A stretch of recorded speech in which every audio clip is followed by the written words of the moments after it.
And thank you for hopping on. Okay, so today I want to do this Szechuan pickling. This is different from some of the Taiwanese pickling, because Taiwanese pickling, it's basically, or maybe Korean pickling. A lot of pickling, you pickle it once and that's it, right? So you basically pickle you do your pickle jar every time when you want to pickle, right? But this Szechuan style pickling, it lasts you forever. It can last you forever. And the older it gets, the more flavorful it gets, you know? So that's why I want to do this, because the principle of all pickling is pretty similar. It's based, and you know how I learned to do this is just from my mom and my dad's superior and their wives, they pass it down. But if you ask them why, they always say, I don't know, you just do it. Who and who, so and so told me this and it works, you know? So I never know why, and you just do it. And sometimes you fail and you're wondering, why did I fail? And you ask them and they're like, oh, maybe this, maybe that. And there was never a certain answer. So finally, I found this course in Taiwan that's teaching you how to ferment and how to pickle. And I was like, okay, I'm gonna go, and then I'm just gonna find out how, exactly why we do certain things. And the funny thing is, that guy, he told me a lot and he taught me a lot, but he didn't know about Szechuan style pickling. Interesting, right? But anyways, I learned the principle from him, and now I know why sometimes we fail and how to fix it. Not all of it though, just some of it still. But I'll do my best to pass on what I know to you, and hopefully you can create a jar that can last you forever and pass through generations. It sounds crazy, but it's like the good bacteria in there. You create that environment there, and it can last forever, and it can taste so good. It's gonna be very valuable, okay? Anyways, so I'm gonna move this one. This one is the one that I made like a couple weeks ago. It's already pretty, it's already done actually. Too bad you can't smell it, but I'll show you. You see? Oh, it smells so good. That fermented smell and all the spices that's in there. Okay, so this is what it looks like when it's done. And now we're gonna start from the beginning. So first, you need to boil some water first and then let it cool down. Yes. So you're gonna need to boil some water, a 2 big pot of water, okay? And hard boil it. Make sure it's hard boiling, and then you want to hard boil it. Once it reaches to the hard boiling condition, you want to make sure that it stay there and boil for at least 1 minute, and then you turn it off, and then you let it cool down completely, okay?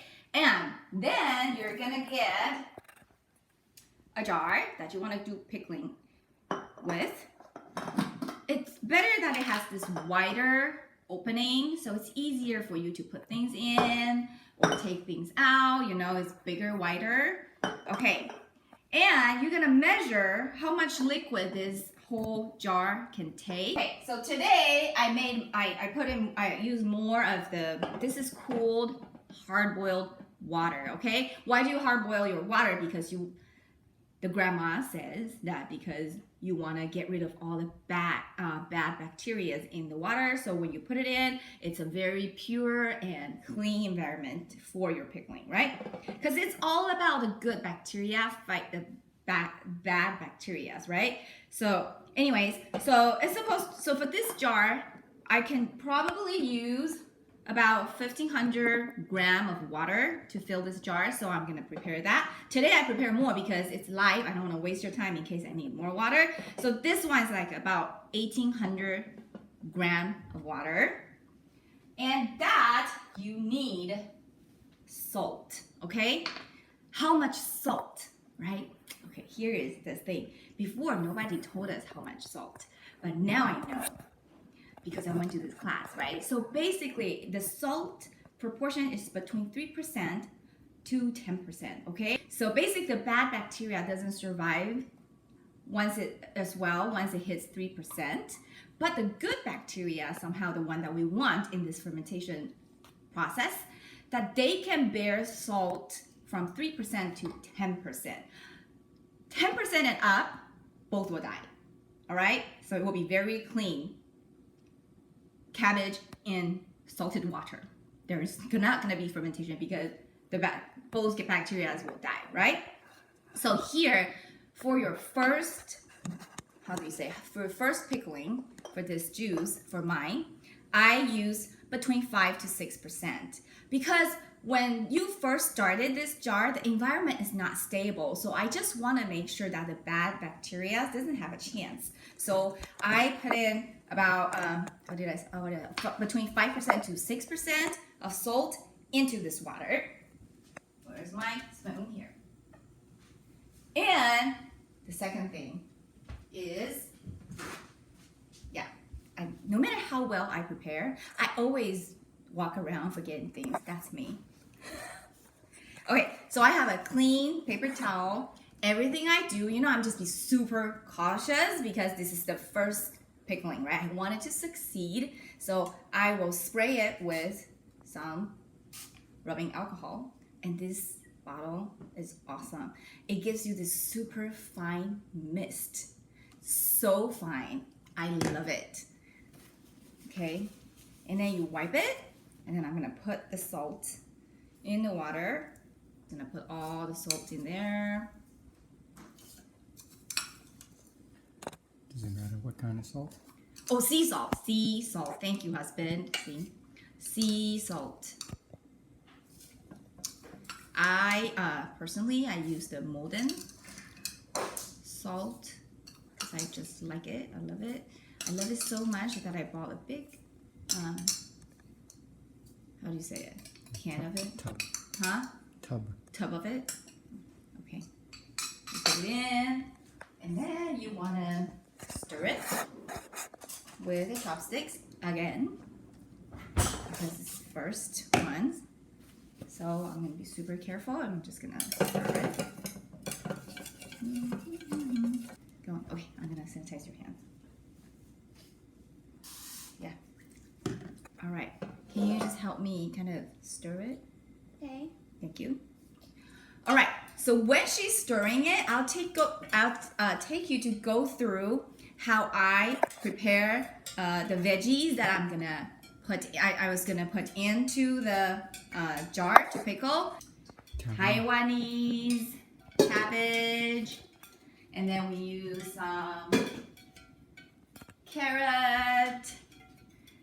And then here? Okay, use some carrots and this long bean. You can get these at Chinese supermarket or Asian supermarket. It's actually very common.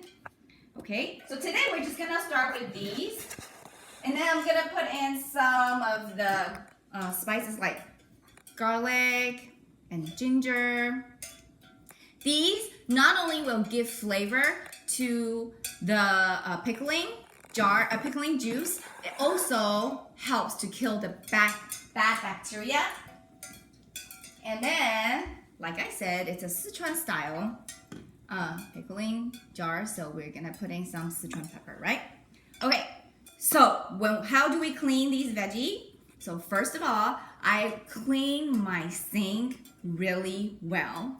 You don't want to have any oil or any, sometimes in the sink we deal with like raw meat and stuff, right? So I really clean it with the dish soap really well, so there's no oil or no bad bacteria. And I'm paranoid, so I also, after I rinse it all, I also use the alcohol spray to kind of quickly spray.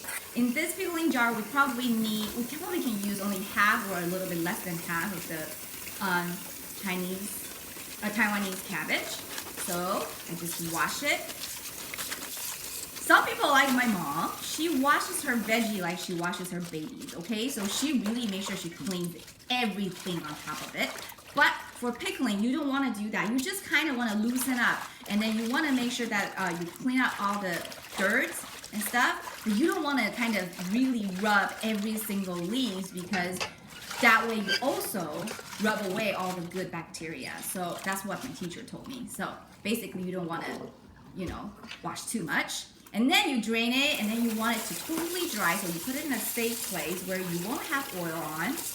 And then your long beans is the same thing. We just basically use some clean water to quickly wash it, rinse it, and then we put it in a strainer and then let it dry out for a few hours. They should just make sure that they're completely dry before you put it into the pickling jar. The garlic, before I peel it, I basically sanitize everything before I do it. And then I just peel some garlic. Just kind of quickly peel it. And if there is any bad things on top of it that's not perfect, I make sure I slice it off so that everything that goes into the jar is all fresh and good. And then some ginger. I also sanitize my peeler real quick. And then I slice up some gingers. It doesn't have to be super thin. And then some carrots. I just use the food brush and just quickly brush the dirt off. Thank you very much. All right, so we put it here. Now, I am just gonna start putting in here.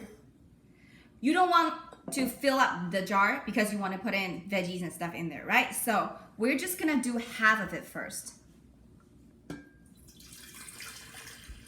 And this jar I already sprayed with the alcohol spray too.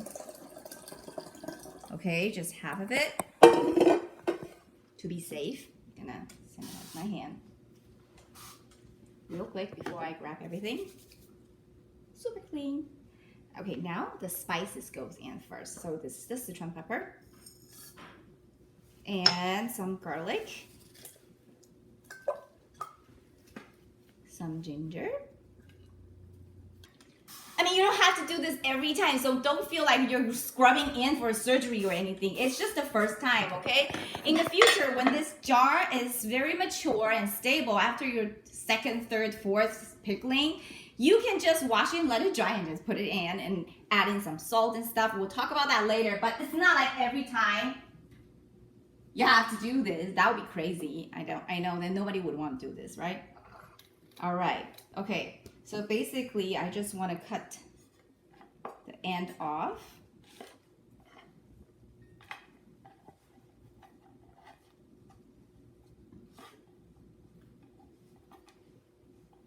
Oh, I should prepare a dirty bowl, right? A trash bowl. Okay, I'm just gonna roll it. You can cut it, but I'm just gonna roll it. And I'm gonna put it in the bottom. Like that. Okay, so remember I told you that you want 2 big pot of cool boiled water, because some of the things, if you're not so sure if it dries well, then what you can do is use the extra big pot of cool boiled water, and you can use that as a rinse, okay? Why? I don't know. My grandma said so, and the teacher didn't tell me why. So, because he doesn't know about Szechuan pickling. So, this is just listen to your grandma. You'll never go wrong, okay? Quarter it like this. And then I'm gonna dip it real quick. And then make sure, dip it real quick. And then kind of dry it. And then just put it in more. The pickle though, you can just eat it as it is. You don't have to make any dish with it. It's really delicious. I like it that way. But this, you notice that we didn't put in any sugar in there. So it's gonna be like the sour and salty kind of flavor that with the spice. But then when you make it into different dishes, you can put some sugar or seasoning it into it and then make it, different flavor. It's also very fun. My cabbage seems to be pretty dry. So, here. So I am not gonna dip into that. I'm just gonna put it in.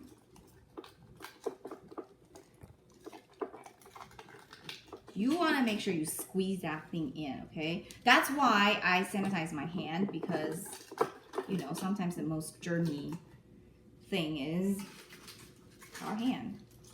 See, this is too much because I was really greedy with the long bean because my daughter loves that thing.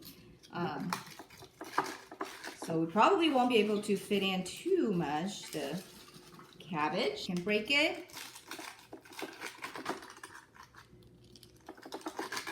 And believe me, remember those YouTube video that they say, well, in a jar you can fit in so many things more than you think. Like the teacher, the professor asked, do you think you can fit in more? Blah, blah, blah. Remember that kind of video? Really? Nobody knows what I'm talking about? Even you don't know? Oh shoot, then you guys probably. It's just like, it will fit more than you think it can, okay? So you just squeeze it in, okay? Because after it started fermented, it's gonna shrink too. So then, see this jar?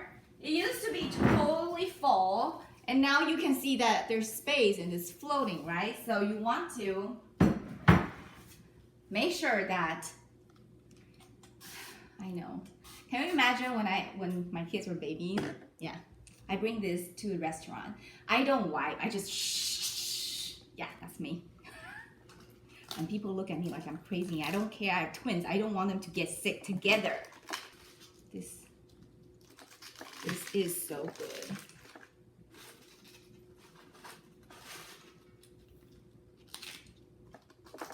Okay, now. Oh, I think this is it. If you fail this jar, then you will start seeing these kind of white, flaky things growing on top of it. And that kind of bacteria like oxygen, okay? And that's why we're gonna try to fill up this jar with as much as water as possible, so that there's really limited oxygen there for them to, you know, grow. So now our job is to fill it up with the salted water, right? But before we do that, we have to add in something, okay? This is adding fragrant to it. This thing is called 高粱, okay? You probably don't know what it is, honey. What it is? What is it? It's a very it's a white liquor with a very high alcohol percentage. Oh, it's so good.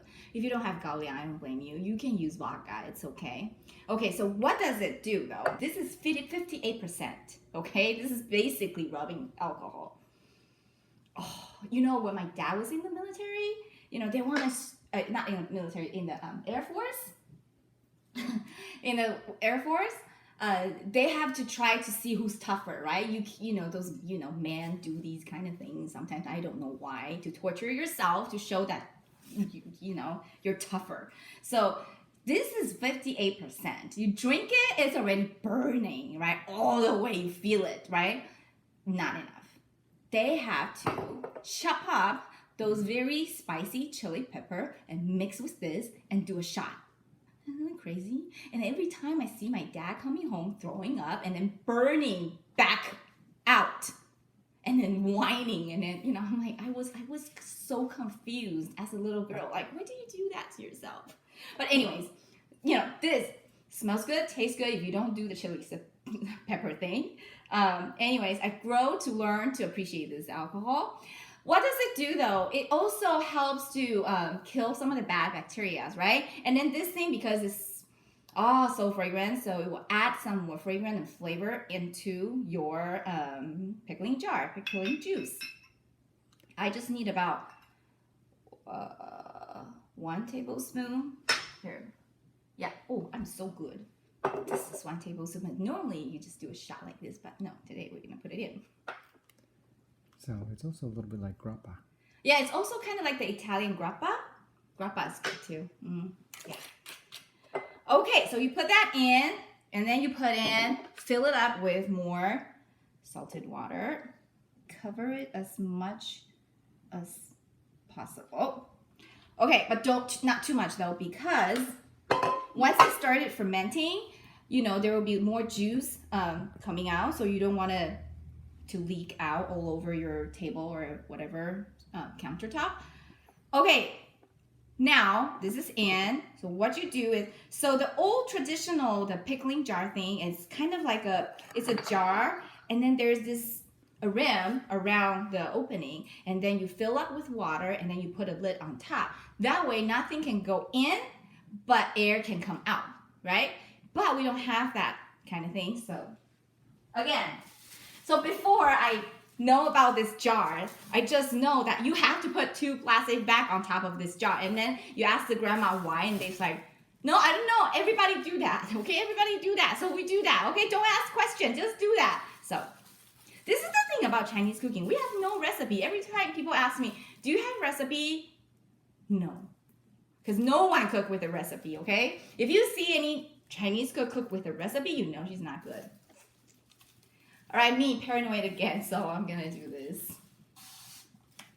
The one that's gonna touch the inside, I'm gonna do this. Okay, and this one on top too. So you need 2 layers of thin plastic bag, and then you seal it. So this way, things doesn't go in, but because these things, so the air can come out if you know there's air. That's it. We're done. In 7 to 10 days, you will be able to enjoy this. Of course, if you want to put it in longer, it's okay, but it will get more and more sour over time.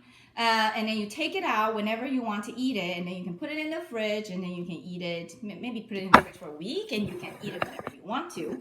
When you want to start a new jar, you can, so you take everything out, and then you put a new veggies in there. You can put in the same thing, the Taiwanese cabbage, you can put in the long beans, you can put in carrots, you can put in the turnip skin. These are and chili pepper. You can put in chili pepper, and you can also put in cucumbers. These are the most common things that we put into these Szechuan pickling jar. Oh, like good, very good question. So basically, you don't need to put it in the fridge, because actually in the fridge you will lower the activity of the bacteria. So it will actually slow down the fermentation. So normally we just leave it out.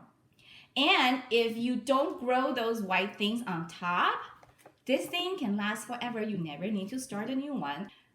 If anyone has an old jar at home that they've been using for, I don't know, years, she will share a little bit of this juice with you to start your new jar, because it's more flavorful, and with the good bacteria, it's easier to start a new jar. So this jar, the longer you leave it, you use it, the more valuable it is, the tastier it is, and it's more mature, it's more stable, it's less easily to go bad. It's like some people say, you know, Chinese people never wash their wok. That's not true though. We wash our wok. But then we do, like the braising sauce and the pickling juice, we do keep them like as long as possible. If you can keep it, good for you. What happens if you do get the white stuff on top? If you do get the white stuff on top, so the teacher told me that basically it doesn't mean that you're gonna have a food poisoning or anything. It's just that the good bacteria has been defeated. So you can still eat that batch if you don't mind, but you need to start over the whole pickling process, because the good bacteria is not enough in the jar anymore. And because I do check my jar every day when I first started, when I started the first jar, what I do is, again, I check it, right? But I'm worried because I do a lot of, cooking. So it's a lot of oil, a lot of raw meat and all that I'm processing, around my sink. So what I do is I clean out the air. I do this. And then I open the jar. So you know how much I care about this jar now. If there's a fire, I'm going to come and grab this jar before I leave and run. So I open it and I check, right? Every day, and I smell it. Oh, I can smell that gao liang. Oh my gosh, it's so good. See, just that tiny little bit is so fragrant. I check every day. If you do check every day like me, and you start seeing that white stuff growing, hurry up. You might be able to save. I saved one jar like that once. We just get a spoon, you know, you sanitize it, you go in and you take out all, because they want oxygen, right? So they're only on the surface of the juice. So you just carefully take them all out, okay? And you add in more salt and a little bit more alcohol, but not a lot of alcohol, because too much alcohol, you're gonna kill the good bacteria too. So I probably do like a teaspoon of alcohol, and then not alcohol, but you know, like vodka or gaoliang, not the rubbing alcohol though. A teaspoon of the good white liquor, and then I will add in about like a tablespoon of salt. And what happens is it will make the sauce a little bit too salty, right? But you will kill that bad bacteria. So I did that, and I killed that successfully once, okay? But if it keeps growing the next day, then it's time to stop, okay? Don't even fight, okay? That's it. So maybe next week or in a couple of weeks, I think we'll do a live, and I'll take out these pickles, and then we'll make a dish out of it. How about that? Thumb up for that, thumb up. All right, okay, that's it. And I hope you have a wonderful evening, and I'll see you soon. Bye.